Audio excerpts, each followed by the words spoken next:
A gente vai dar sequência aqui trazendo, né, Uhum. o José Carlos com o tema Trauma Complexo, Vergonha e Compulsão, um ciclo que o EMDR pode interromper. O José Carlos é psicólogo, terapeuta de EMDR, já fiz um curso com o José Carlos, excelente, né? Enfim, vamos lá, né, ver a apresentação dele. Seja bem-vindo, querido. Obrigado, Luciana. Eu estava com um problema no som mais cedo, tá? Me ouvem bem? Sim? Ótimo. Sim, tá Bom, ótimo. ok. Difícil, né? Difícil começar depois dessa exposição da doutora Marisete, né? Eu acho que nós precisávamos era de ter um tempo de reflexão, né? Parar aí de 10 minutos a 10 horas e pensarmos nesse tema e ver como é que a gente, né, integra isso adequadamente na nossa prática clínica, né? Mas, infelizmente, há uma programação, temos que ir em frente. Eu sinto estar usurpando um espaço que é o espaço da reflexão. Mas eu sugiro a todos que, né, depois que receberem, né, esses arquivos, imagino que, né, eles estarão disponibilizados, não, Luciano? E façam essa reflexão a respeito dessa fala que é fundamental. Bom, eu vou fazer o compartilhamento da minha tela. Só um instante, por favor.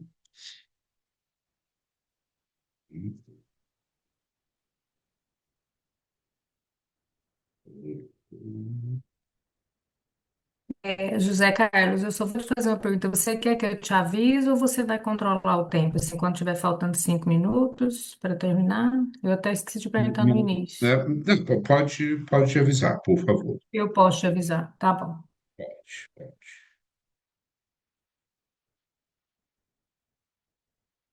Ok, rapidinho.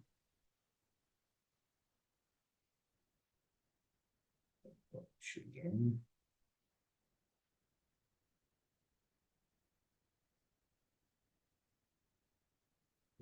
Ok. Muito bem. Bom, nós escolhemos esse tema, trauma complexo, vergonha e compulsão, para refletirmos um pouco entre a relação entre essas questões e a forma como o MDR pode ser útil e é bastante útil na interrupção desse ciclo, na mudança dessa dinâmica, né? Então, eu trago, acho que como todos os que me antecederam, um questionamento inicial, né? Quantos de vocês, não precisa responder, isso é só para refletir, já atenderam algum cliente que sabia exatamente o que estava fazendo de destrutivo e continuava fazendo assim mesmo?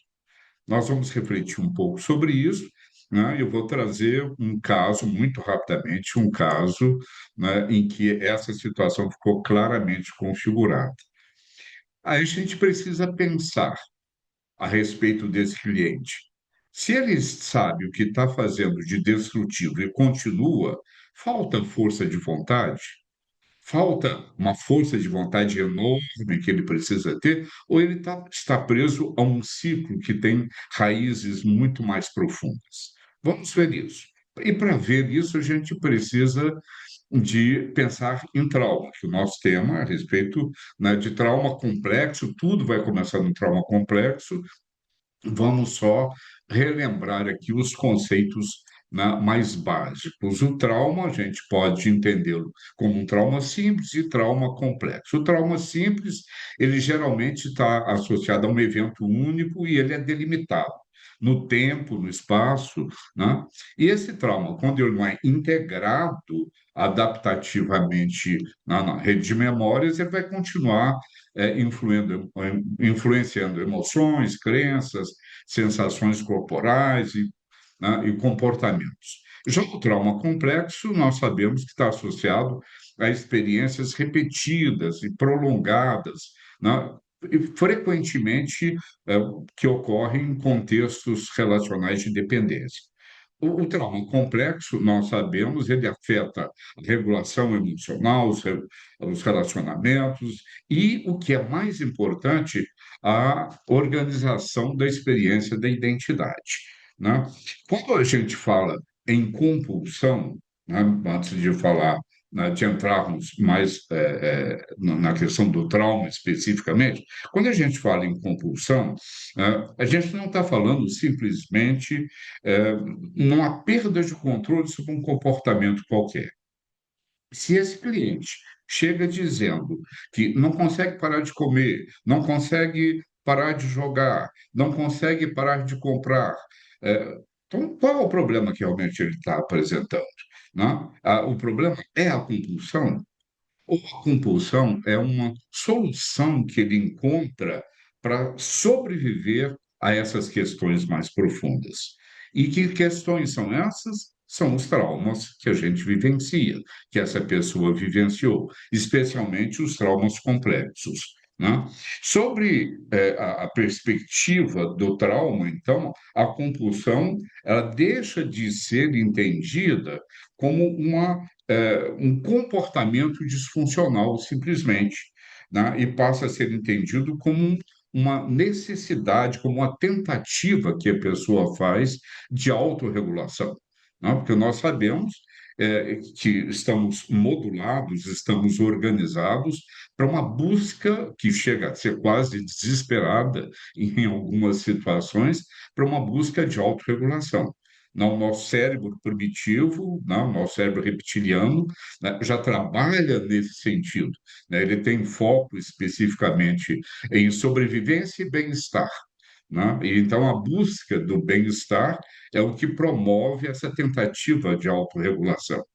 E quando nós não temos elementos adequados para utilizarmos a nossa autorregulação, a gente, né, muitos de nós, né, vai buscar, né, a compulsão, né, as situações compulsivas. Então, a gente, né, vai perceber que a compulsão, na verdade, ela não é o núcleo do problema, né, dessa pessoa quando ele chega, né, no nosso consultório. É a forma como o paciente escolheu, como ele conseguiu encontrar para conviver com aquela história que ele, né, da qual ele tenha sido protagonista. Então, o trauma fica dentro, como na origem de toda essa situação. Né? No trauma simples, a gente vai, né, diz a pessoa que passou por um trauma simples vai dizer: aconteceu uma coisa terrível comigo, algo terrível aconteceu.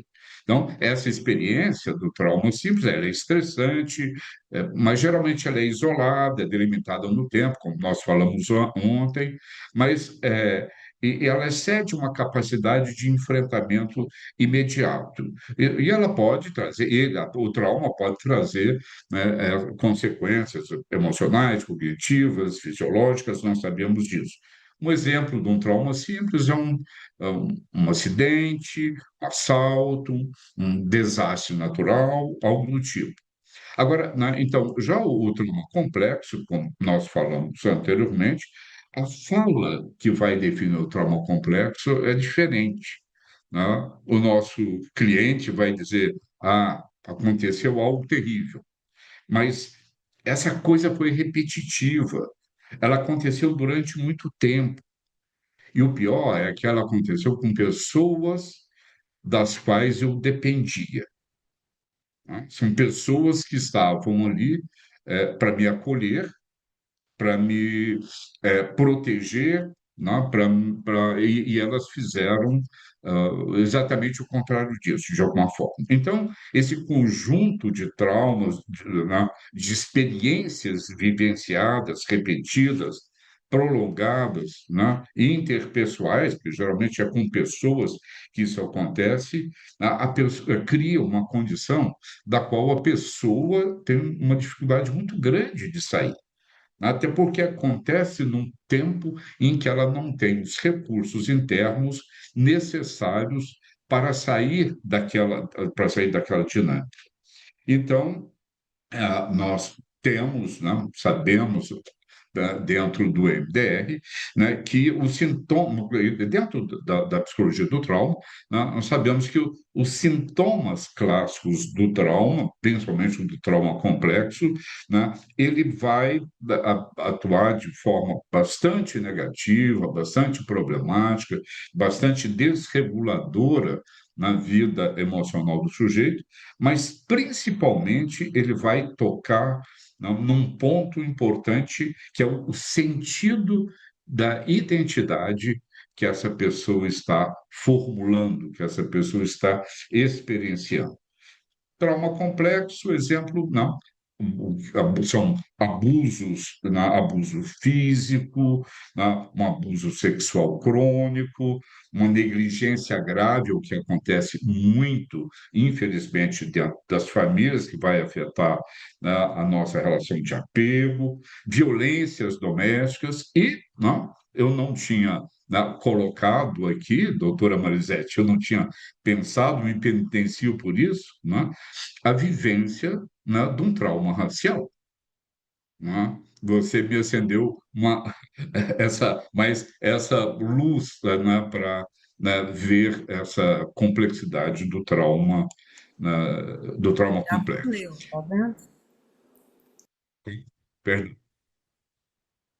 Já valeu. Se eu acendi uma Valeu, luz para você, valeu e muito, valeu e muito. Bom, então, o que que acontece, né?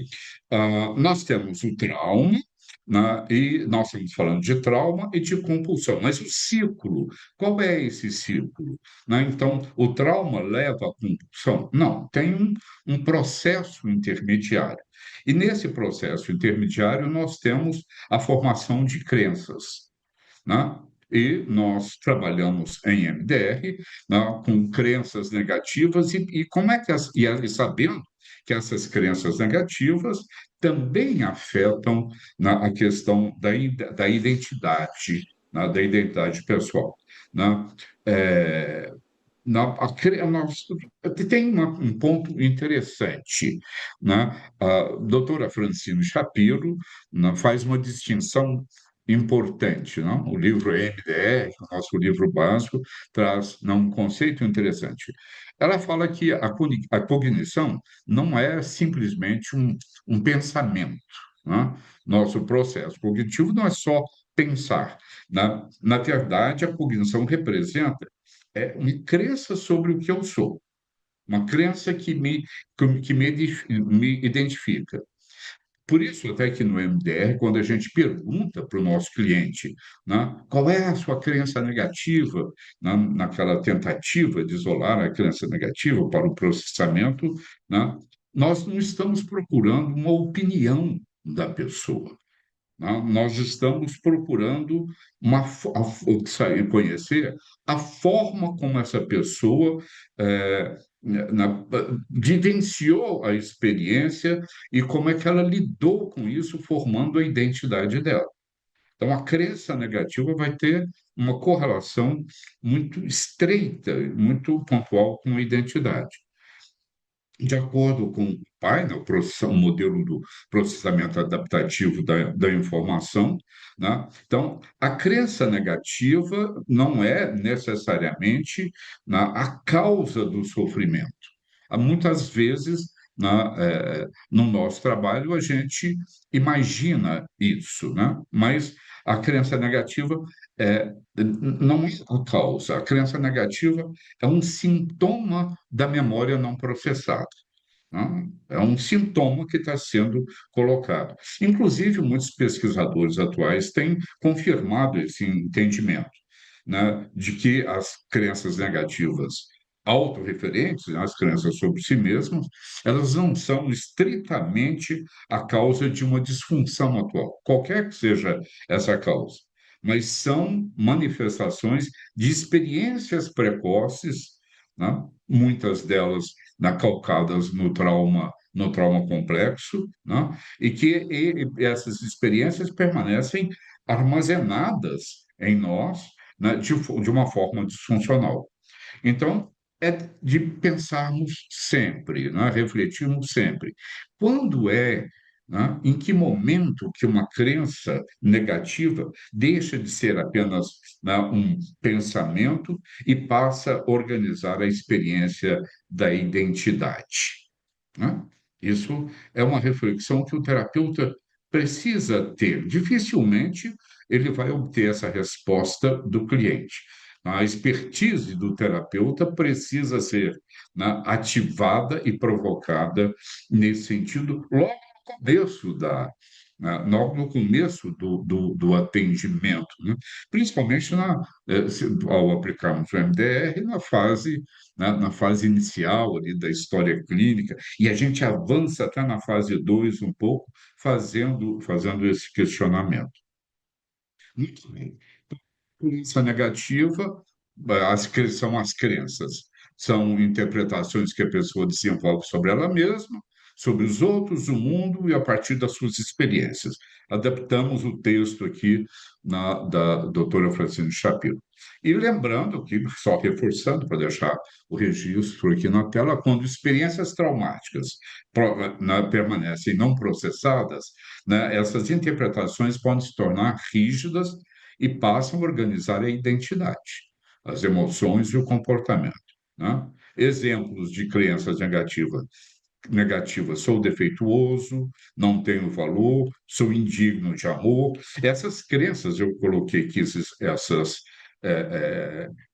exemplos, porque são crenças que eu tenho encontrado muito, né, nos atendimentos em que a compulsão está presente, né? Então, o que é o pai? Vamos lá lembrar o que é o pai, né? É, né, a pessoa tem uma experiência, né? E no fluxo natural dessa experiência, né, a mente, né, tem essa possibilidade, o pai nos diz, nos dá essa informação, né, de que a mente tem uma habilidade de processar as memórias disfuncionais para transformá-las em aprendizagem, experiência, aquilo que vai me permitir viver a vida. Então, o processo é esse. Eu tenho, né, uma experiência, há um processamento adaptativo normal, isso se torna, né, faz um processamento, se torna algo que é integrado ao meu repertório emocional, que foi uma aprendizagem, e muito bem, seguimos em frente com a vida. Só que, né, quando o trauma acontece, principalmente o trauma complexo, né, e esse trauma excede os recursos, o trauma é tão intenso, a pessoa não consegue lidar com ele, o processamento interno é interrompido, por óbvio, né? Aquele processamento adaptativo, ele é interrompido. Agora, né, então nós temos que o trauma leva, né, a um processamento interrompido e, portanto, a memória não é integrada. E isso vai afetar emoções, corpo, crenças, né? E essa situação vai se repetir na vida do indivíduo e nós temos uma reativação no presente, né? Essa reativação, ela vem em termos, às vezes, sintomáticos, como, né, uma compulsão, que é o nosso tema, né? Então, o modelo de processamento adaptativo vai nos dizer, vai nos ensinar que o EMDR favorece a retomada do processamento adaptativo, né? Esse é o ponto, né, é o ponto principal. Bom, então, nós falamos de uma questão de ciclo, então nós temos o trauma complexo, né? Nós temos a formação da crença negativa, né? E lá na ponta a gente tem a compulsão, mas tem mais alguma coisa no meio disso. E a coisa que está no meio disso é a vergonha, né? Então, o que é, né? O que é que é a vergonha? O que ela está fazendo aí, né? A vergonha, a frase que a gente geralmente ouve ou que a gente identificaria é quando a pessoa diz: olha, tem alguma coisa errada comigo. Como esse paciente que você recebeu, ele chega e fala: eu estou fazendo alguma coisa errada, eu estou fazendo coisas que são destrutivas, eu sei disso, mas eu não consigo parar, eu continuo.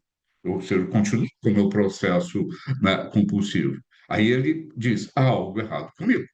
Tá? Esse algo errado, quando ele formula essa frase, ele está expressando uma experiência emocional que está associada à ativação daquelas crenças negativas, né?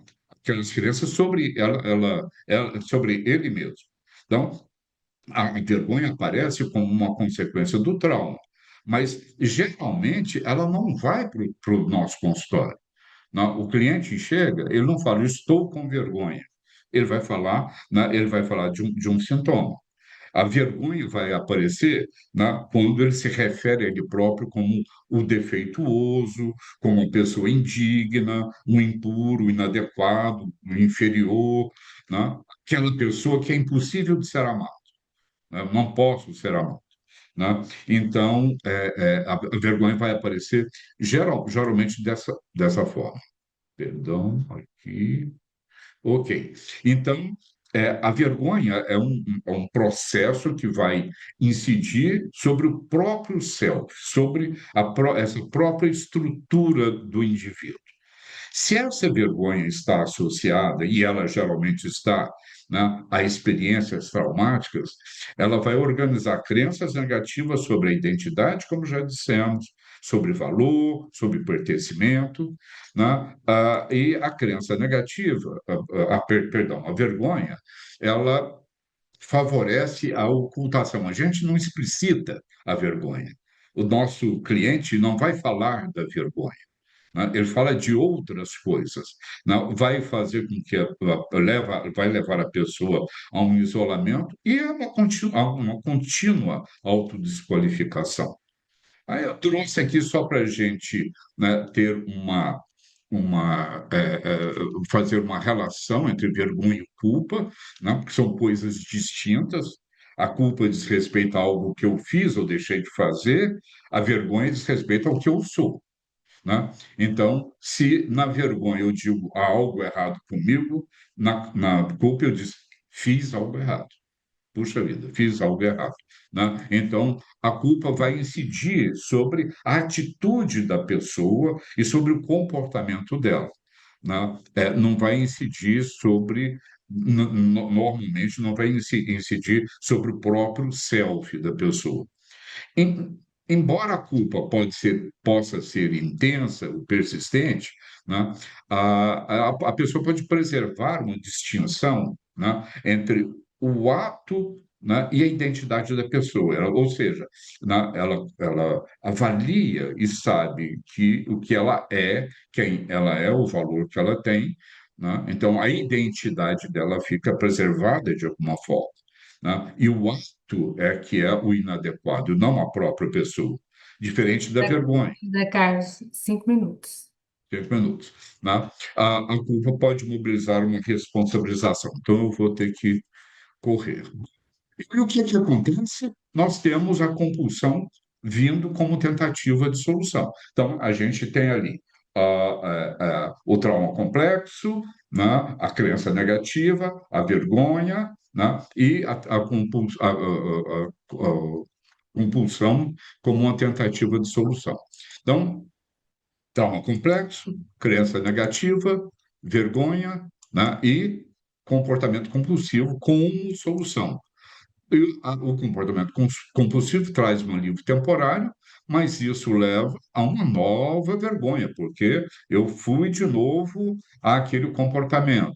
Isso vai reforçar a crença negativa, né? E o ciclo vai se repetindo.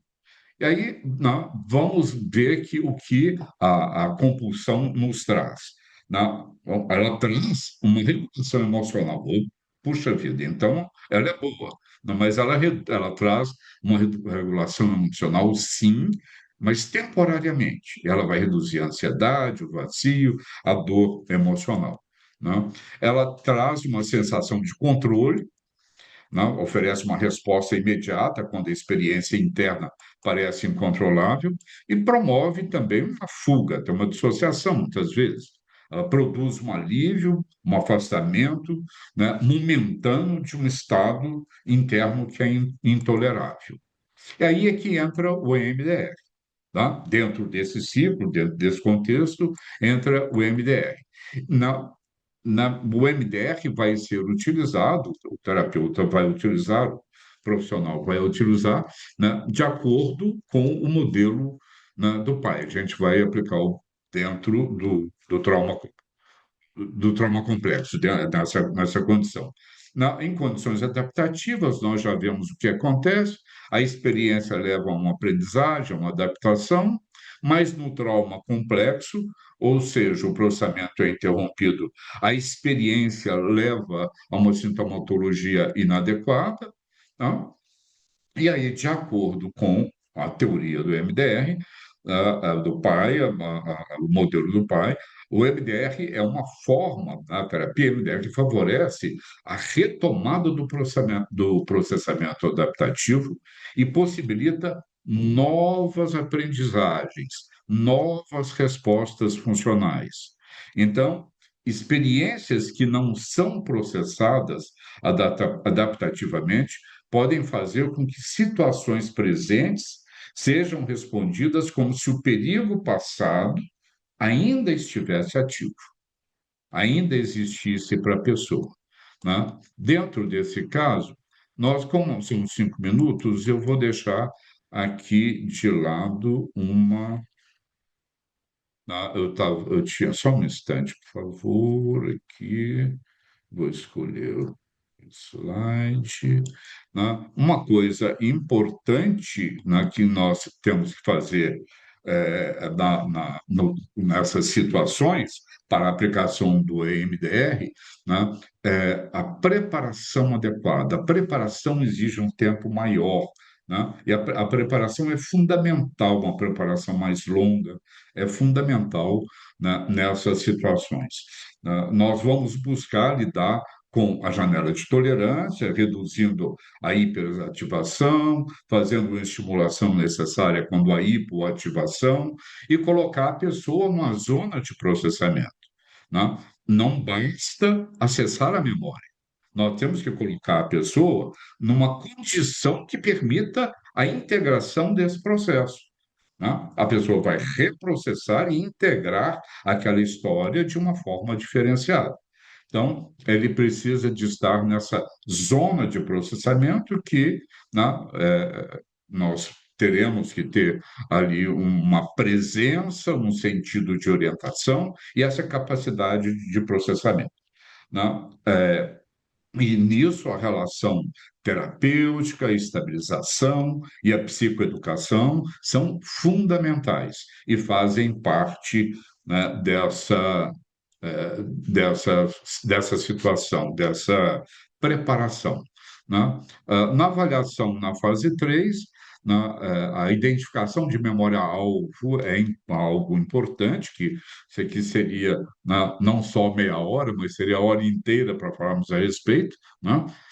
Mas deixar muito claro que a busca da memória-alvo não vai começar pelo comportamento, né? Porque às vezes nós temos muita ansiedade para ajudar a pessoa, né? O nosso cliente, ele chega de um processo ansioso querendo uma regulação imediata, substituir, né? Mas a gente não vai começar, então, a processar pela compulsão, pelo comportamento.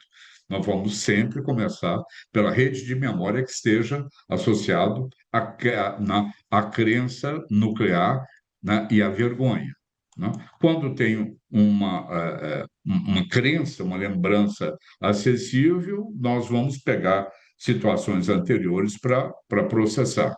Então, vamos perguntar: o que você percebe com essa sensação de ser defeituoso? Quando isso vem à mente, que lembrança você tem disso? Mas tem situações em que a experiência ainda não tem palavras, né? E o que acontece quando a pessoa não consegue, né, ter palavras? Isso pode acontecer em traumas precoces, em traumas pré-verbais, em algumas, né, condições de trauma em que a pessoa não tem palavras para definir. Então, a rede traumática, às vezes, ela não vai, ela vai se identificar, ela vai se manifestar, né, primeiro como uma sensação corporal ou uma experiência emocional. e não tem uma lembrança identificável. A pessoa não identifica. Talvez essa situação dialogue muito de perto com o trauma racial. Então, a gente pode perguntar, onde você tem essa vergonha, onde você percebe essa vergonha no... Bom, a porta de entrada, né, para o processamento, né, pode ser uma lembrança, uma crença, uma emoção, né, ou uma sensação corporal, desde que permita acessar a rede traumática. Isso vai, então, da sensibilidade do terapeuta, do conhecimento, da profundidade, da especificidade da relação que ele está tendo ali com o cliente, ele vai ver qual o ponto de acesso. Né? O ponto de acesso. Na fase 4 nós vamos lidar com a Zé, dessensibilização. só para não ficar te Está tendo. interrompendo, é porque o nosso tempo, né, ele realmente Esgotou. terminou. Tá, ok. Ia falar de sensibilização, mas algo que, né, está claro, já é claro para vocês.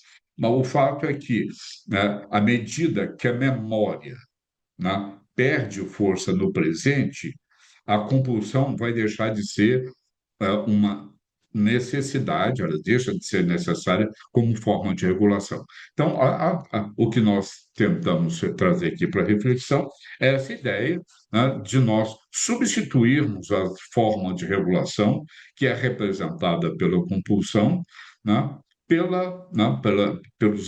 pelo instrumento, né, de modificação, né, dessas estruturas internas que o MDR permite. É isso. Obrigado. José Carlos, eu quero agradecer, inclusive eu fiz o seu curso, é um tema que eu trabalho muito na clínica, que as pessoas estão falando muito da sua apresentação, uma pena, né? Mas é para isso mesmo, é para deixar um gostinho de quero mais para as próximas possibilidades aí do fortalecimento, né? Como a Marisete também, né? Um tema assim, enfim, fantástico de, desculpa, de estar aqui assistindo.